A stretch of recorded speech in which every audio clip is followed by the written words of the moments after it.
মানবাধিকার সচেতনতার বার্তা নিয়ে বর্ধমানে বার্ষিক অ্যাওয়ারনেস প্রোগ্রাম। মানবাধিকার শুধুমাত্র আইনি অধিকার নয়, এটি মানুষের জন্মগত অধিকার। এই মূল বার্তাকে সামনে রেখে বর্ধমান শহরে অনুষ্ঠিত হয়ে গেল মুখ্য মানবাধিকার ফাউন্ডেশন ও ইন্টারন্যাশনাল যোগা শ্রী শ্রী রামকৃষ্ণ যোগ আশ্রম অধ্যাত্ম যোগ গবেষণা কেন্দ্র যৌথ উদ্যোগে আয়োজিত বার্ষিক অ্যাওয়ারনেস প্রোগ্রাম। রাজ্যের মোট 8টি জেলা থেকে সংগঠনের সদস্য ও পদাধিকারীরা এই অনুষ্ঠানে যোগ দেন।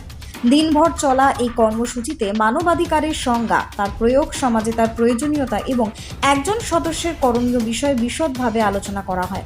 পাশাপাশি যোগ চর্চার মাধ্যমে শারীরিক এবং মানসিক সুস্থতা বজায় রেখে মানবিক মূল্যবোধ রক্ষার প্রয়োজনীয়তাও তুলে ধরা হয়।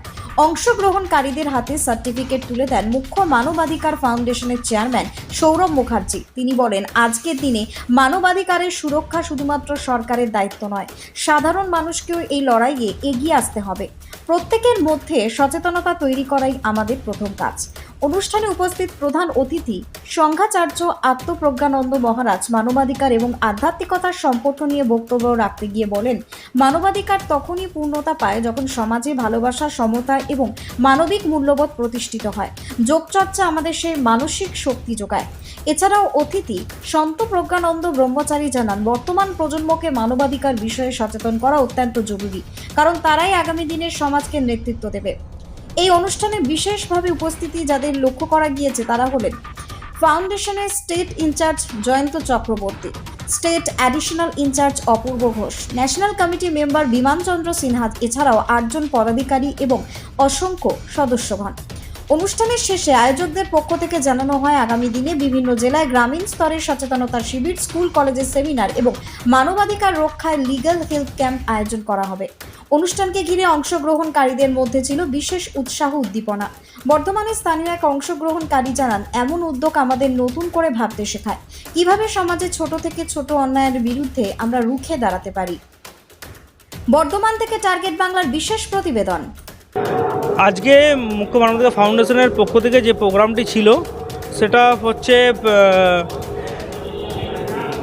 স্টেট এক্সিকিউটিভ মিটিং ছিল আজকে, যেখানে বিভিন্ন জেলার প্রতিনিধিরা আজকে উপস্থিত হয়েছে এবং তার সাথে সাথে আমরা ন্যাশনাল বডি থেকে উপস্থিত আছি।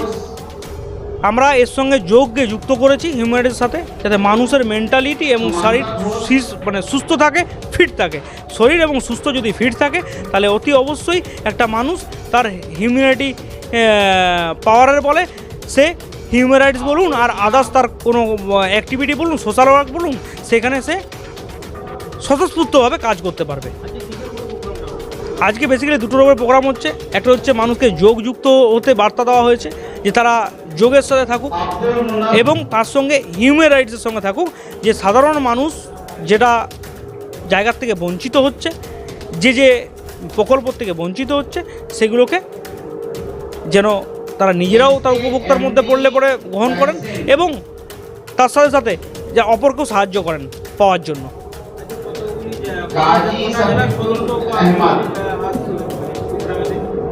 দেখুন, আমাকে তো খাড়া থেকে বলতে হয়, দক্ষিণবঙ্গ থেকে ম্যাক্সিমাম জেলার সমস্ত সদস্যরাই এসছেন। দক্ষিণবঙ্গ থেকে যাদেরকে ডাক দেওয়া হয়েছিল তারা সবাই এসছেন।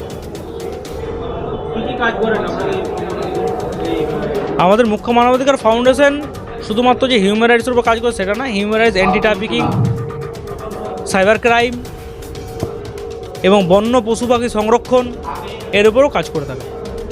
দেখা গেছে কিছুদিন আগে ক্রাইম ইনভেস্টিগেশন ব্যুরো পুলিশ স্টেশনের একটা গাজী সাফিকুল আহমদ এবং সঞ্জীব মল্লিক এটা 2019 সাল থেকে শুরু হয়ে গেছে। বিভিন্ন অর্গানাইজেশনগুলোকে, যেগুলো ভুয়ো অর্গানাইজেশন আছে সেগুলোকে সার্চিং করা এবং এই কন্টিনিউ প্রসেস চলছে। 2021 সালে তো অজস্র ভুয়ো আইএস, আইপিএস, হিউম্যান রাইটস বহু কিছু ধরা পড়েছিল। এইটার এখন পর্যন্ত চলছে, রানিং আছে, কোনো অসুবিধা নেই। আর আমরাও চাই যে এইটার উপরে কড়া হাতে পদক্ষেপ নিই এবং কার কী কাগজপত্র আছে, কে কী কাজ জানে তার উপরে অবশ্যই হওয়া দরকার। কারণ ভুয়ো হিউম্যান রাইটস অর্গানাইজেশন, ভুয়ো থানা, পুলিশ অনেক কিছু বেরিয়ে যাচ্ছে। আমরা সৌরভ মুখার্জি, মুখ্য মানবাধিকার ফাউন্ডেশনের চেয়ারম্যান। মুখ্য মানবাধিকার ফাউন্ডেশনের স্টেট এক্সিকিউটিভ প্রোগ্রামটা হয়েছে। আজকে যে আমরা প্রোগ্রামটা রেখেছি যৌথভাবে রামকৃষ্ণ যোগাশ্রম সঙ্গে আমাদের মুখ্য মানবাধিকার ফাউন্ডেশনের যে যৌথ প্রোগ্রামটা হয়েছে, আমরা দুটো বিষয়কে সাথে রেখে প্রোগ্রামটা রেখেছি। মানুষের যে একটা ভৌতিক যে চাহিদা, মানুষের যে ভারতীয় যে আইন শৃঙ্খলা রয়েছে, মানুষ কীভাবে আইন শৃঙ্খলা নিয়ে সচেতন হবেন, নিজের যে চাওয়া পাওয়া রয়েছে সরকারের তরফ থেকে, যে সুযোগ সুবিধা রয়েছে, সেই সব বিষয়ে মানুষ কীভাবে অ্যাওয়ারনেস হবেন, সেই সব বিষয়ে মানুষকে আমরা অ্যালার্ট করার জন্য প্রোগ্রামটা রেখেছি। তার সঙ্গে আমরা অ্যাড করেছি যোগাটাকে, রামকৃষ্ণ যোগাশ্রমের পক্ষ থেকে। যোগাটাকে অ্যাড করার মুখ্য উদ্দেশ্য হচ্ছে মানুষকে শারীরিকভাবে মানসিকভাবে দুটোইভাবে মানুষকে সুস্থভাবে আমরা যাতে পরিচালিত করতে পারি, সেই জন্য আমরা যোগাটাকে অ্যাড করেছি।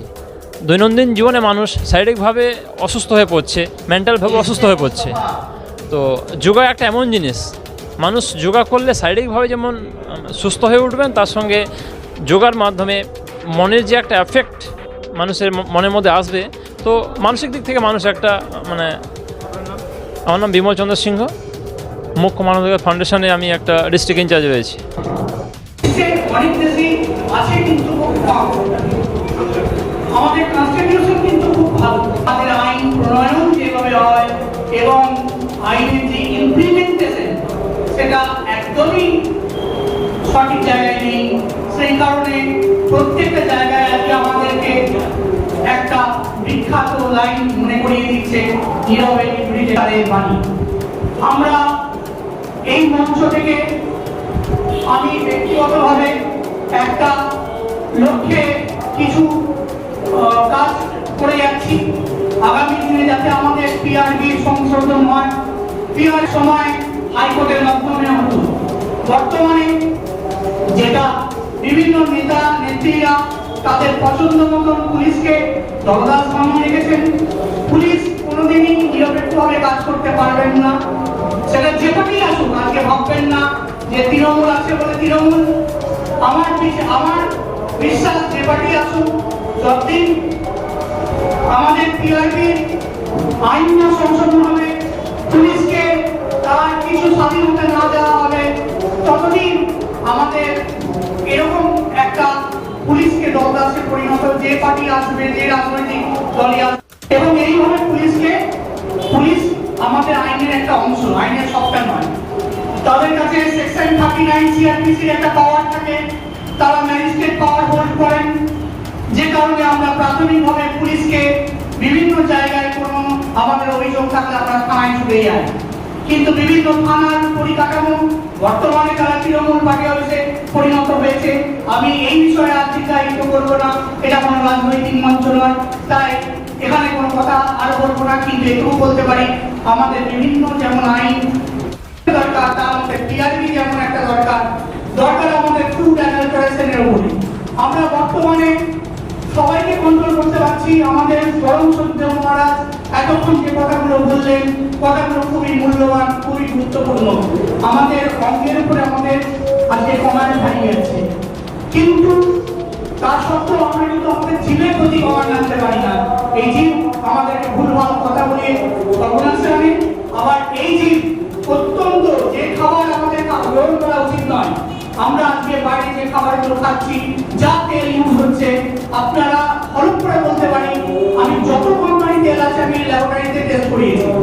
রেপসি, রিফাইন, ধারা, এইগুলো সব এক একটা বিষাক্ত জিনিস। আমি বর্তমানে চেষ্টা করি তেল কম খাবার এবং বাইরে থেকে কোনো ঘানি থেকে তেল বানিয়ে আনা। তো আমাদের দরকার, যেমন আমাদের যোগ চর্চা নিয়মিত দরকার, আমাদের আহারের প্রতি আমাদের খুব একটা সচেতন